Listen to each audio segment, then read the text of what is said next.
हाँ दादाजी, मुझे भी दादाजी कहानी कहानी सुननी है, सुनाओ कहानी ना। सुनाओ। हमें कहानी सुननी है। आपने काफी दिनों इसे से ध्यान कोई से भी सुनो। कहानी नहीं सुनाई है। एक प्लीज लड़की ने दादाजी एक दिन कोई नई बहुत कहानी सुनाओ ना। धनी आदमी को देखा। उस धनी आदमी का ठाट बाट देखकर लड़के के दिमाग में आया कि वाह, जिंदगी हो तो ऐसी। फिर उसने सोच लिया कि अब उसे भी धनवान बनना है। उसने कई दिनों तक इसके बारे में सोचा और फिर एक काम भी शुरू कर दी। कई दिनों तक वह कमाई में लगा रहा और कुछ पैसे भी कमा लिए।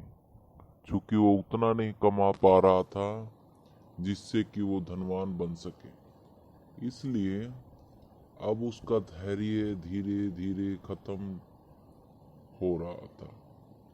इस बीच उसकी भेंट एक विद्वान से हुई और वो उस विद्वान से इतना ज्यादा प्रभावित हुआ कि अब उसने विद्वान बनने का निश्चय किया और दूसरे ही दिन से कमाई धमाई छोड़कर पढ़ने में लग गया। अब जैसे कि वो समझ चुका था कि पैसा वैसा सब मोह माया है, ज्ञान अर्जित करना सबसे बड़ी बात है, ज्ञान के आगे तो पैसा भी फेल है। उसने बड़े जोर शोर से पढ़ाई शुरू की। कुछ सालों तक तो पढ़ाई निरंतर करता रहा, लेकिन फिर जैसे उसका मन पढ़ाई में थोड़ा कम लगने लगा, धीरे धीरे वो संगीत की तरफ आकर्षित हुआ। संगीत सुनकर वो अपनी ही धुन में खो जाया करता था। धीरे धीरे उसे एहसास होने लगा कि वो संगीत को कितना समझता है। शायद वो संगीत के लिए ही बना है। संयोग से उसकी भेंट एक संगीतकार से हुई। उस दिन उस संगीतकार से बातचीत के बाद उसने फैसला कर लिया कि अब वह संगीत सीखेगा। अतः उस दिन से पढ़ाई बंद कर दी। वो संगीत सीखने लगा। कुछ सालों बाद संगीत से भी उसका मन उब गया और उसने एक नेता बनने का निश्चय किया। उसने सोच लिया कि इस बार कोई गलती नहीं करनी है, नेता बनना है तो बनना है। काफी उम्र बीत गई, न वह धनी हो सका, न वो विद्वान बन सका और न ही वो एक अच्छा संगीतकार बन सका। तब उसने बड़ा दुख हुआ। एक दिन उसकी एक महात्मा से भेंट हुई। उसने अपने दुख का कारण बताया।